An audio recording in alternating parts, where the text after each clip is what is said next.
grab a seat and pour your drinks neat as Whiskers and Whiskeys presents conference preview, check-in, realignment, revisit.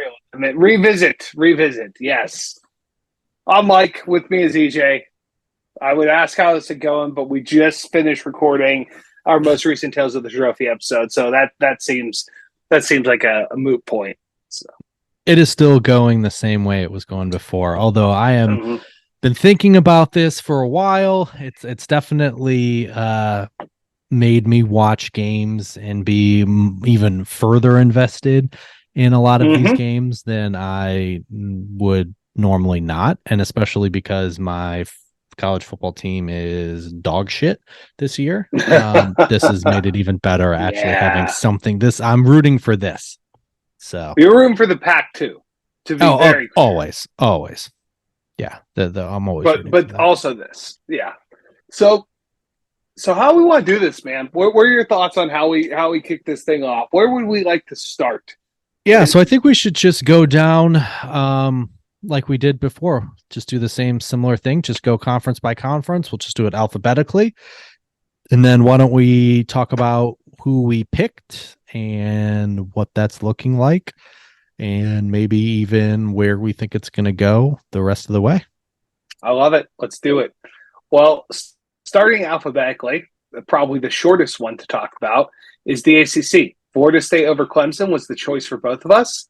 I think that still seems pretty logical. Florida State doesn't seem like they're getting stopped. I guess with Clemson being the team that they beat, for us with the ACC at the beginning, I think we both agreed it was going to be Florida State coming out of that conference. Who are they going to be is the question. Clemson was the most logical answer. Clemson obviously faced some struggles early. Looks like they're kind of getting back to it a little bit.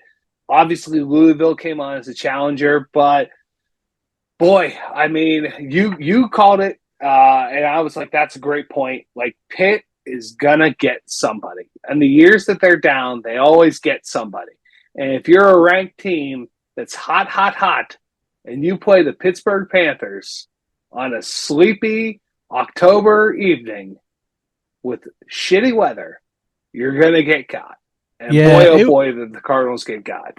It was just one of those spot plays, right? Like I bet it, and it had everything much less to do with the talent on either side, but it just felt like a setup, right? You had Louisville coming off an emotional win against Notre Dame, night game, undefeated, feeling great, and they're going into Pittsburgh, who has been completely dog shit, off a bye.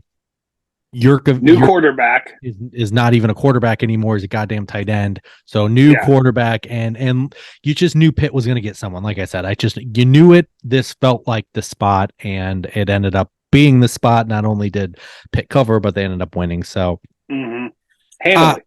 right. And if we're just looking at the rest, I think the biggest hesitation we had. So I think we both like you said, love Florida State.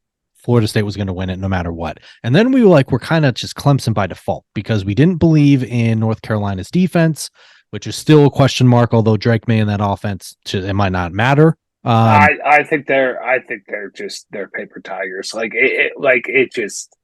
I'm not scared of North Carolina at all. Even with Drake May in the offense, the fact that they are ranked, where are they, 10 this week, 11? Crazy. Yeah, I think there are definitely 10 teams that are better than North Carolina. What are we doing here? Get them out. No, but I'm saying from at least specifically our preview second in the ACC standpoint, not them broadly. No, definitely not them broadly. I mean, they're in the driver's seat. So the next undefeated, right? So you have Florida State's undefeated in conference play, North Carolina's undefeated in conference play, Duke's undefeated in conference play. I mean, is basketball. So you have Riley Leonard. The big thing with them is Duke's already beaten Clemson. So they have that tiebreaker there with them. And then Louisville has the 1, and then Clemson has 2. Clemson's not out of it because they still do play North Carolina. And North Carolina still has to play Duke and Clemson. So they definitely could drop some of these. But North Carolina is definitely in the driver's seat. I believe, it's a home game against Duke, but they do have to go to Clemson. But Clemson, for our sake, is not out of it, and they maybe they just obviously had a tough start to the season. Having to play Florida State was always a tough game, and then the Duke game was a bit surprising, but Duke is a pretty good team. They're definitely not good defense. bad. Yeah, and Riley Leonard. Yeah, he's looking like an NFL quarterback. Yeah. So did he play this weekend? He got injured at the end of the Notre Dame game. I didn't see. Did he play this weekend? That's a good question. I'm not sure. I didn't. I did not watch Duke. I know they beat North Carolina State pretty bad. Let me check here. That could be who comes out of it. My guess, because I would think that Duke, if Riley Leonard's 100%, probably gets North Carolina, and then I would imagine Clemson's going to peak at the end of the season. They'll probably get North Carolina too. In which case, then it's just then Duke goes right, but we'll see. Yeah, they did. He did not play. So okay. Yeah, so I guess we'll see. Miami, we weren't sure, and Cristobal settled that for us. Not by fault by them, but then they lose, pretty handily and comfortably to North Carolina. So I mean, North Carolina's in the driver's seat. They can drop Clemson as long as they beat Duke, and they're in, right? And then for Duke, if you beat North Carolina, you're in as well. So it'll be an interesting battle. I think Clemson needs some things to happen for them, and obviously they have to beat North Carolina, but it is at Clemson, so they got a great shot. But yeah, this is very much still undetermined. I think we're, kind of. My biggest miss on the conference was definitely Pitt. I thought Jerkovic was going to be somebody, but he wasn't. But yeah, I mean, I think Florida State, look, they came out of the gate great against LSU. They had some games where they didn't show up as well. Boston College, so but I think that they're hitting their stride, and boy, is it tough to guard Keon Coleman. I think that's just the one thing that people are finding. And boy, can you imagine having him play for your school? Could you imagine what that would be like? Yeah, I've seen it. He did not look like this, and it's becoming more and more clear on probably whose fault that was. So, yeah, he's looking all. He was always. This was what we were promised. This was always what the potential was a first round receiver that, not only had the jump ball ability, played basketball, got into a few games at Michigan State, but the athleticism, returning punts, just like, clearly we were not using him the way he deserved to be used. So, but okay, right. So some big games, like just to wrap it up. So Florida State's looking great. It's whether or not we can get Clemson to lose again in that game. It's not looking great, but it's definitely still in their hands, and we'll see. I mean, honestly, at this point, I almost want to see what Drake May has. I mean, he really is coming into his own. You have the Tez.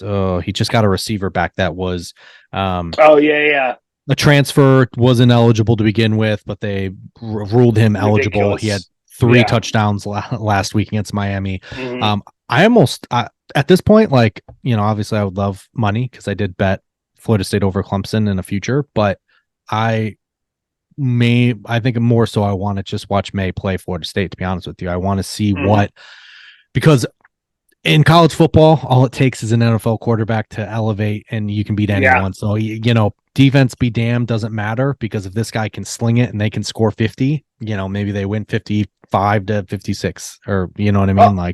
And we saw that this weekend with USC and Notre Dame, right? Your principle holds up there, right? Yeah. Definitely.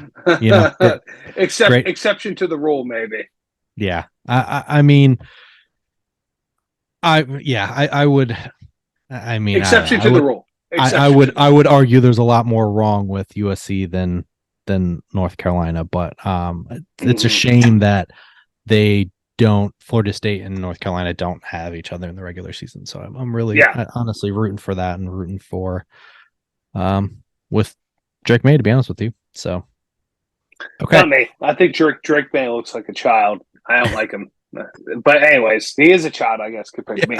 But anyways, let's talk about conference. Like, all due respect to the ACC, like I don't have a lot of, not spent a lot of time, a lot of calories watching that conference this year.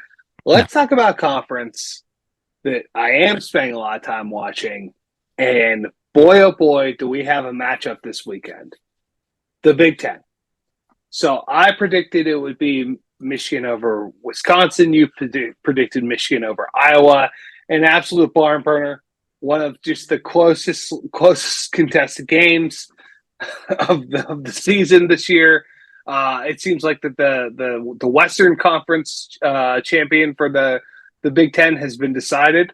And looks like the I'm on the Heartland losing Trophy, side of baby. that. Yes. Looks like I'm on the losing side of that. But we do have Ohio State, Penn State coming up this weekend.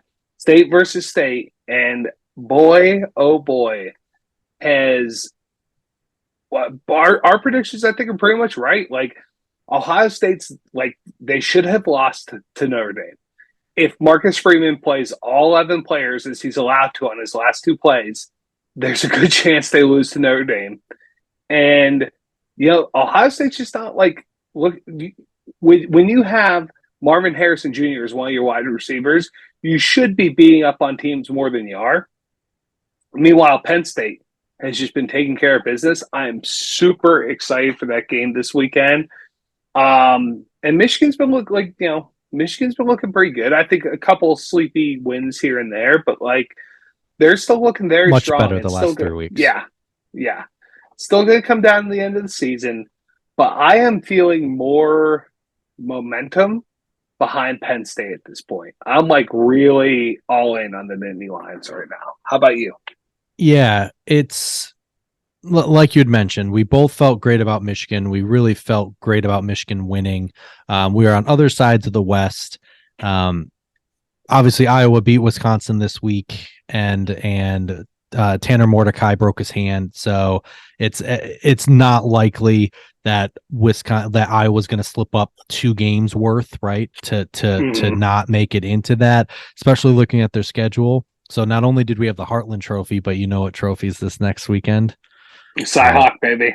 No, Cyhawk was earlier. It's our boy. It's the beauty. Oh, Floyd. It's Floyd. Nighttime, or actually 3:30 NBC. Floyd of Rosedale, guys. You don't want to miss that. The game's going to be regrettable, so maybe just tune in towards the end when he is on the field and being given. But all his glory. Iowa has 5 games left. 4 of them are at home. Minnesota at home, Northwestern at home, Rutgers at home, Illinois at home. Did you see the line? Did you see Nebraska. the line? Did you see the line?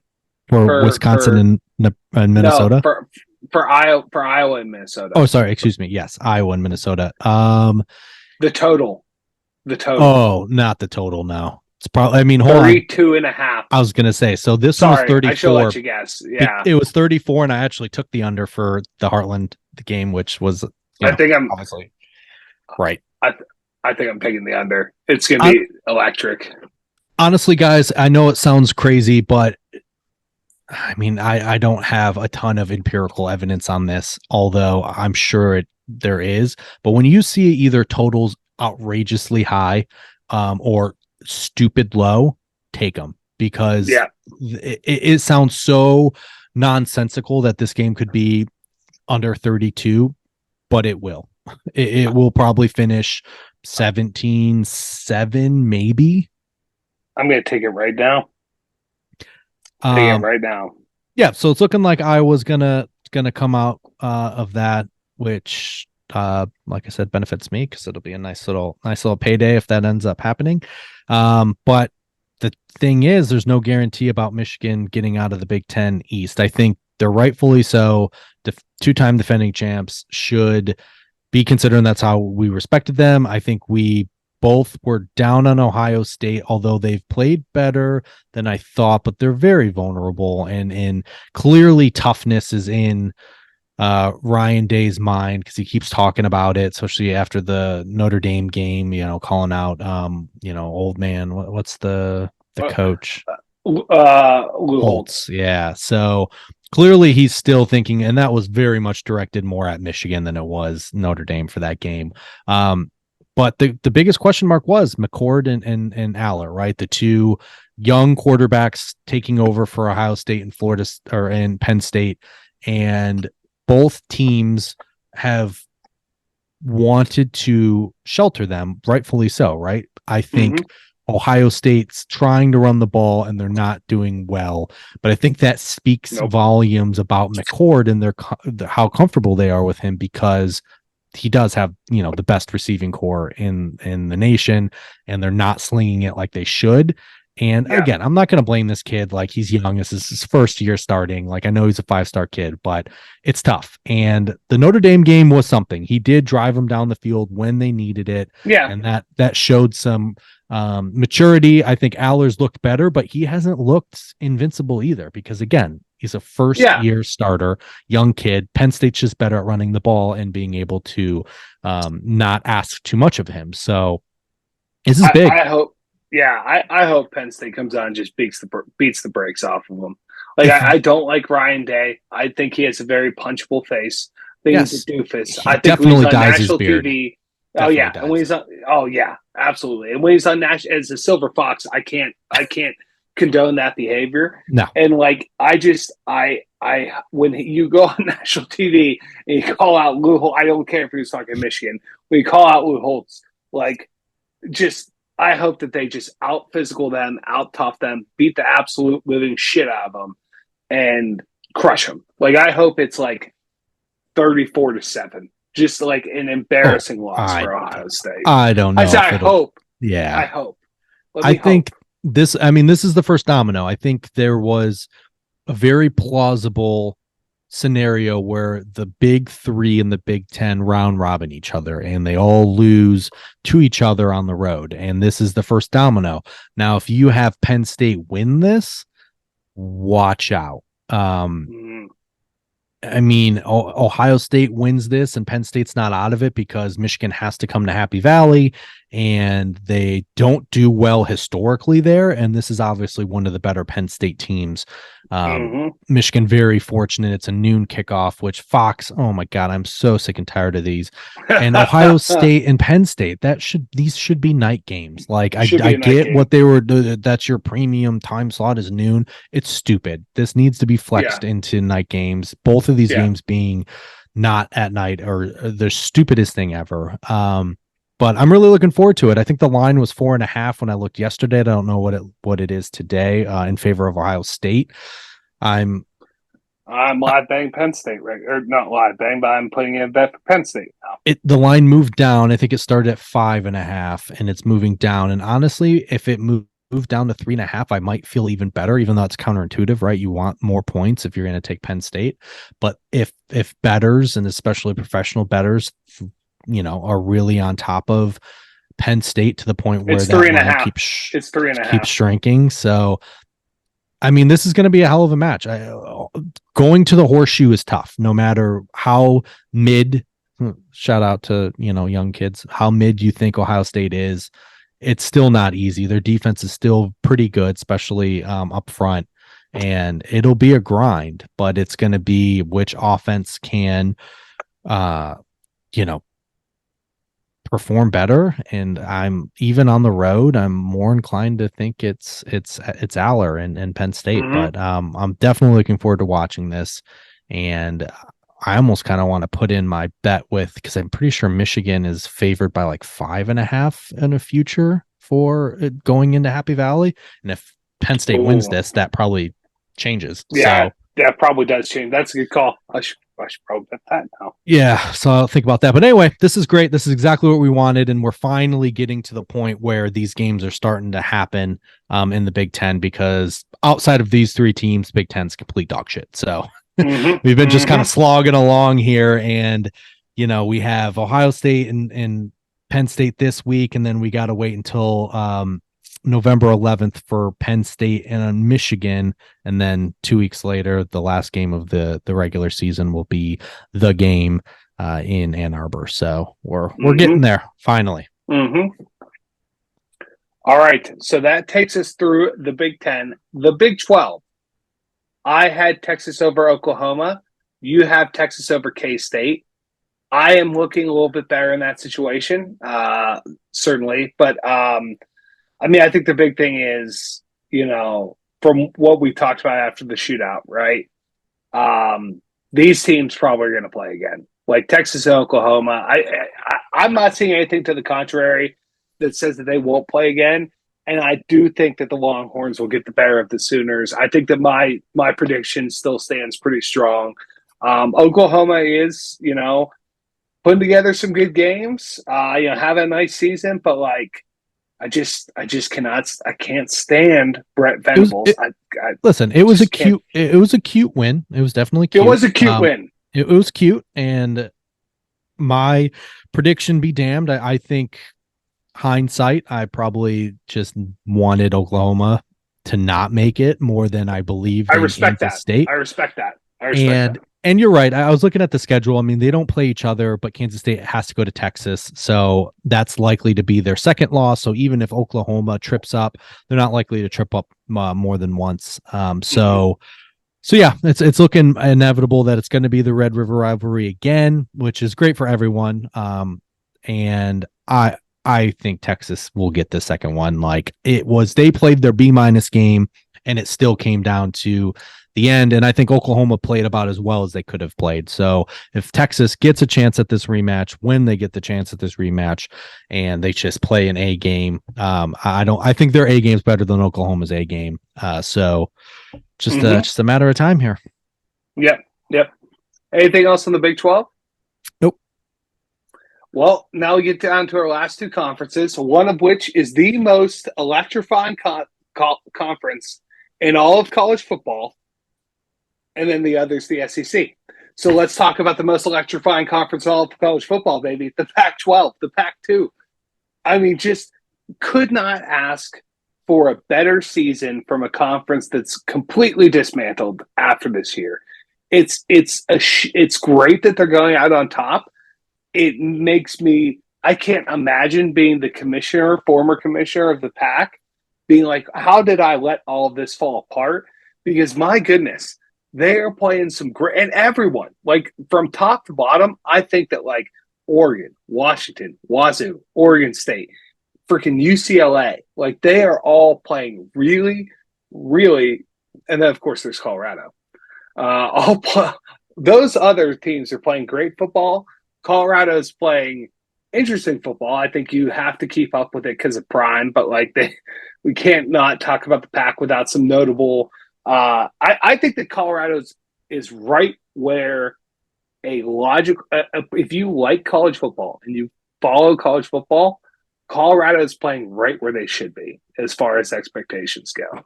Yeah, I just think it was always going to take time, and they're not a good team. They aren't. I think if you were sold that the flash, the prime at the beginning of the year, you're disappointed. I don't get me wrong. Obviously, they have beaten some bad teams and are definitely getting a ton of airtime. Lost to some bad teams. I mean, they're just not a very good team. Now, will he get it turned around? 1,000%, right? Will they be that much better next year? 1,000%. But it was too much too soon, throwing Prime at everyone's face, and that honestly played against them because all these other schools in this conference took offense to it. Looking at you, Dan Lanning, and they are now going to go through an absolute brutal stretch. They already started it, but now they're going to continue it, and it's going to be tough for them. But they have shown some awesome things, and he's been awesome, and they're definitely going to do well in the Big 12 next year, especially with Texas and Oklahoma leaving. I love Prime. I love Dion. I like Prime. Everyone likes Prime. I love Dion.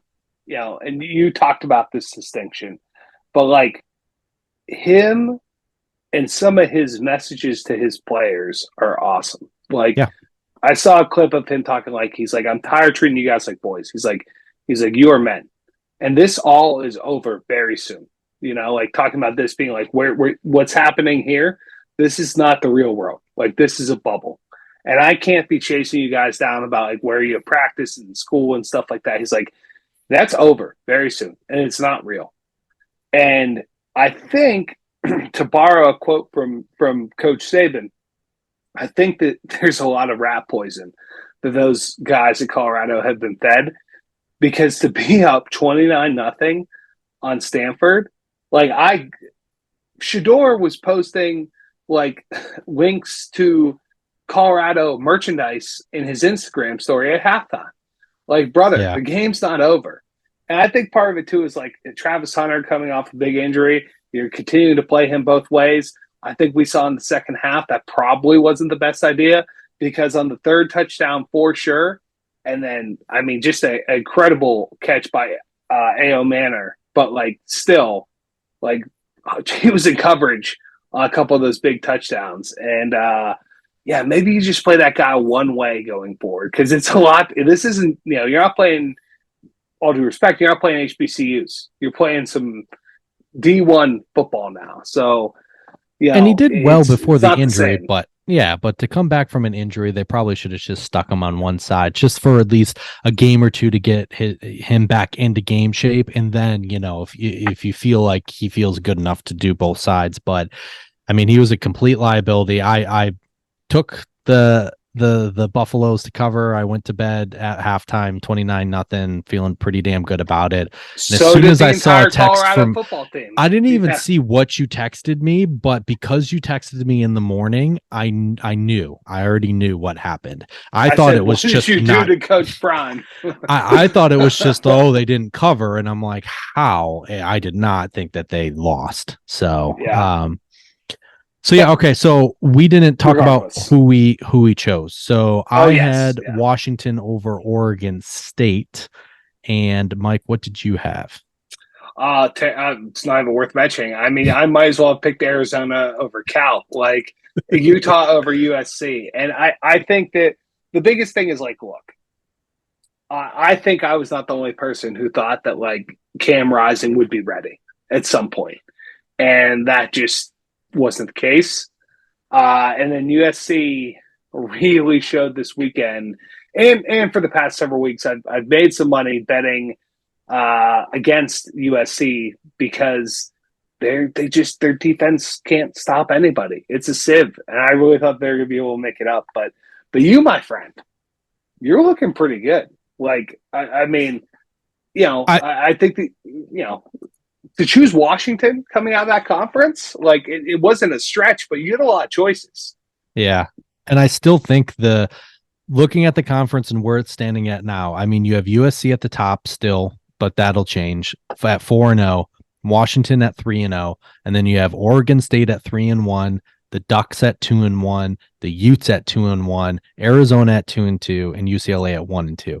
So really, even if you take away UCLA and Arizona, I mean, the Utes it's tough. Obviously, Cam Rising finally before last game talked about the extent of his knee injury, which, I mean, I guess Whittingham, it's not for him to say. I mean, they obviously have known how severe it is, but I mean, he tore about every ligament in his knee. So it wasn't just like a clean ACL tear. It was ACL, MCL, PCL. It was a lot. And he kind of, I think, came out to level set that like he just might not be back this year. Like it might be just that bad. So right now, I mean, if you're looking at the Huskies, I think they are in the best spot to go undefeated, which was a big question. We weren't sure whether or not a Pac-12 school could get to the playoff. It's looking like it's going to either be the Huskies or the Ducks. The Ducks still have a chance if they're only a one loss.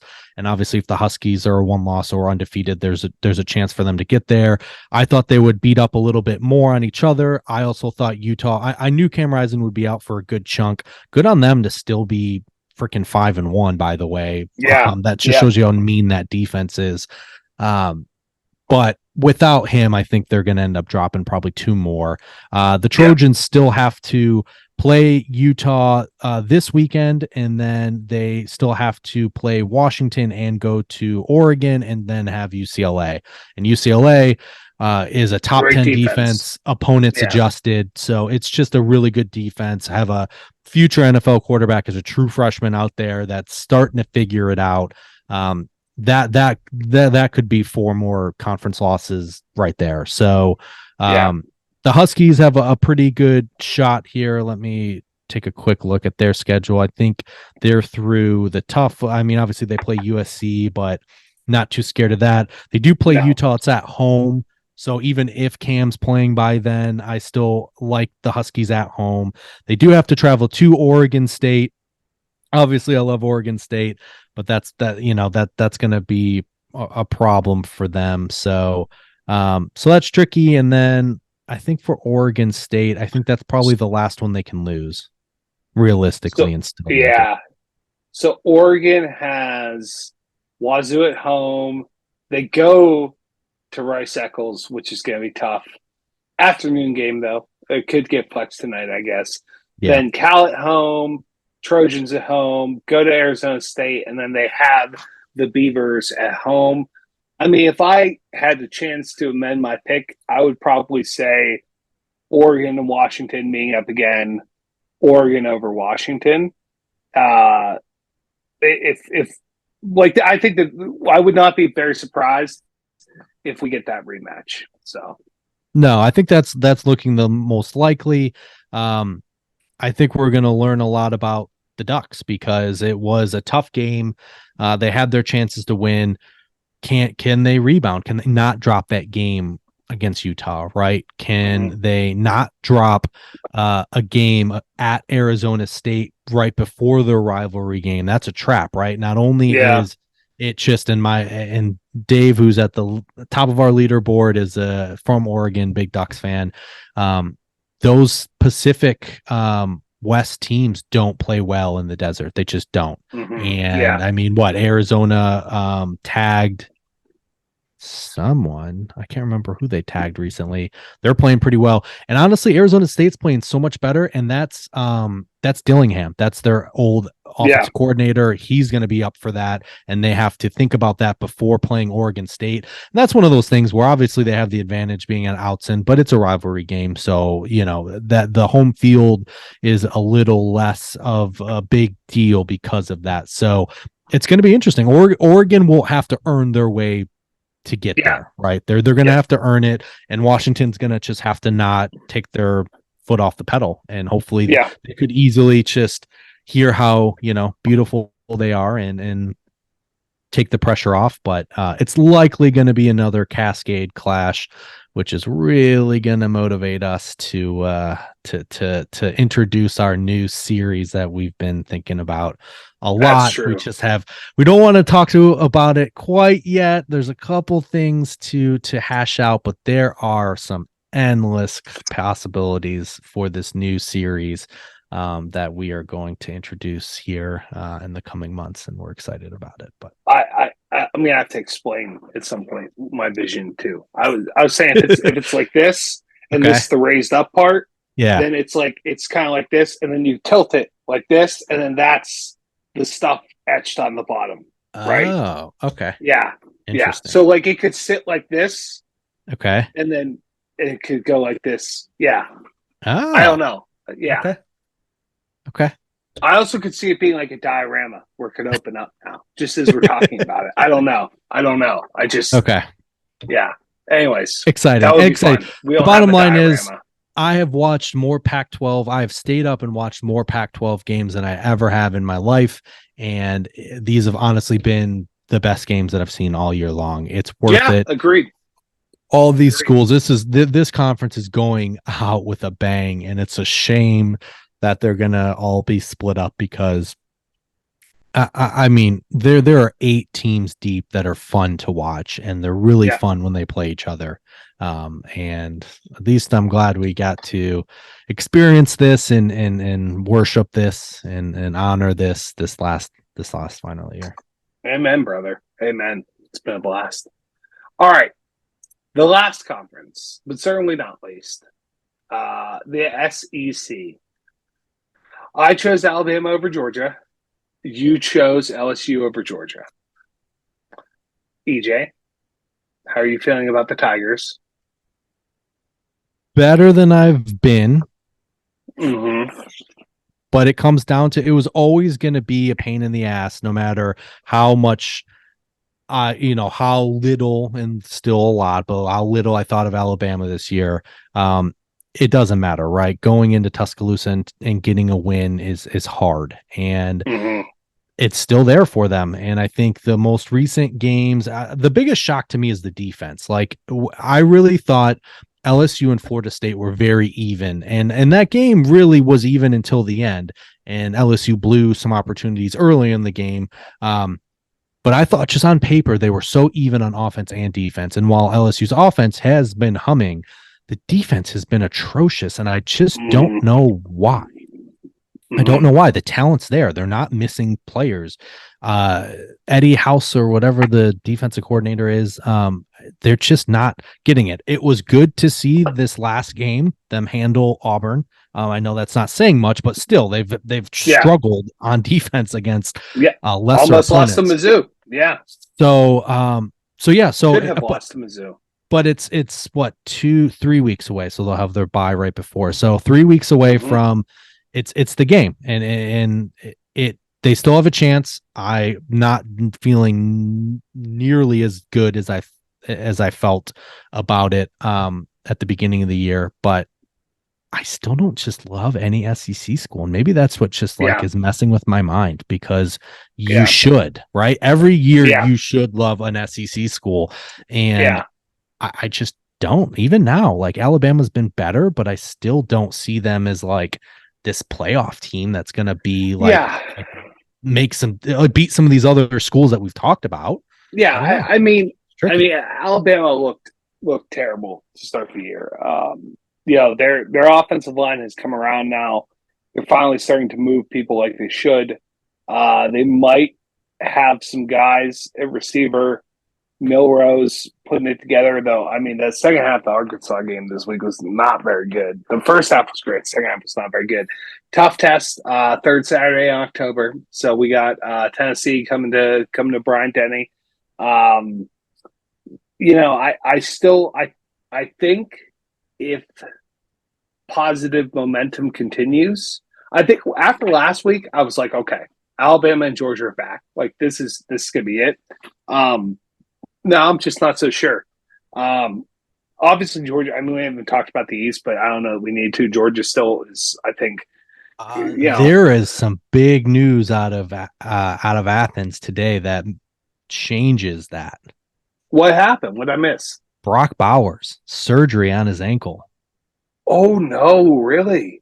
Yeah, high ankle sprain. Opted for surgery. They're making it seem like he couldn't come back for a playoff, but I don't know if he's going to be back for a conference championship. So, that's a big deal. Because while Georgia still hasn't been super impressive, they've looked better. Beck's looked better, but that all hinges on Brock Bowers, who is arguably the Heisman. Like, if we're really talking about outstanding player, it's him. Period. Yeah. Like, I know it's going to go to a quarterback. It always goes to a quarterback or a running back. Bowers was wide receiver. Slim was a wide receiver. Okay, but that was rare, right? Like, that doesn't happen either. Yeah. So Georgia. I mean, didn't see that. Yes, that broke today. Honestly, that makes me think they could drop a game before. Like, and that's what I thought. I really thought like they would probably get to the conference championship. I felt pretty great that whoever came onto the SEC West was going to beat them anyway. Now, without Bowers, they could drop a game before they get to, like, I mean, they're lucky again that these teams aren't good, but like Florida playing okay, that's a rivalry game. First game without Bowers, that could be tricky. Missouri has been tough. They're lucky that's in Athens. Ole Miss, if they can run the ball, I mean, then now you start to look at this, and if they're going to struggle on offense, I don't know. And then Rocky Top, I mean, that's a tough place to play for Beck. And if you don't got Bowers there, like, I know, again, Tennessee isn't nearly as good as they were last year, but I don't know. Now I'm starting to think like, yes. Do I think they're still getting to the conference championship? Yes. Do I think they could slip up before then? It's now becoming like, Yeah. I know. Hmm. That's big. Yeah. That's big. And now That for is you as an big. Alabama That is big. fan, you get through LSU, and you're Well, looking. gotta get through Tennessee this weekend. Gotta Sure. get through Tennessee this weekend, especially after last year. But like, yeah, I mean, You're yeah, starting to Bama, really like think yeah, about what could come out of there. yeah. Okay. Well, that takes us through. So that takes us through all the conferences. So Final Four. Yes. Do you want to go first, or you want me to go? And there's a lot of so Final Four, just for summary. So I said it would be in order 1 through 4: Michigan, Alabama, Florida State, Georgia. You said it would be LSU, Michigan, Texas, Georgia. Thoughts on the Final Four? Yeah, I mean, obviously, Yeah. my champion is gone. Like 2 losses, no Mm-hmm. matter even if they win the SEC is done. So that's disappointing. I still think Michigan gets in.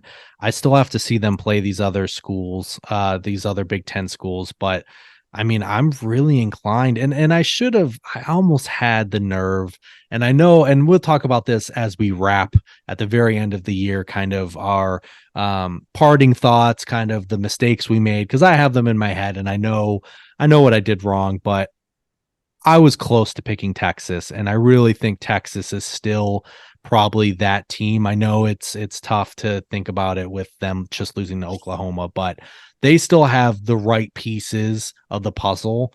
And Mm-hmm. this is wide open. That's the thing. Like, this is wide Yeah. open. I think you could make an argument for any of the schools that make it to the playoff this year, whoever those 4 Mm-hmm. are. And it could be it's not looking like it's going to be 2 SEC schools. It could be 2 Big Ten again. It could 2 Pac-12. it We could screwed be up. We two didn't. Pac-12. Neither of us took a Pac-12 school in the champion in the playoffs. Yeah. And I think that conference has the best chance to get Yeah. 2 schools in. If it's Washington, if Washington, Oregon go undefeated, or the rest of the way, right? Yeah. If they win out the rest of the way, and then Oregon beats Washington in the championship game, I think they both get it. You have to put them both in. But that's kind of why we struggled to be in fairness to the listeners. I don't even know. 12 might be harder, but like, we had a lot. We had to pick 4. We had up to 6, 7 that we felt good, and it was tricky. It was picking who was going to win LSU, Florida State, and you know what I mean. A lot of this hinged on them playing each other. And with the Pac-12, we acknowledged they had probably a deep conference, but the problem is they all play each other, and I still think that could be an issue, right? I still think you could have a 2-loss team in the championship game. So I don't know. It could just end up being Washington, Oregon. Hopefully that's the best chance. But I could also still see, Washington losing 1 more, and the next team in could be a 2-loss, 2-conference loss team. It's tricky, but you're right. They're definitely the most talented conference, I would say, this year. Yeah. I mean, I'll say if I had to redo my picks, like, based on how things have played out this far through this season, like, I mean, I still think you're going to see probably an undefeated Florida State. They might lose 1, Yeah. Honestly, it makes it easier if I assume that they lose 1, because then it's like,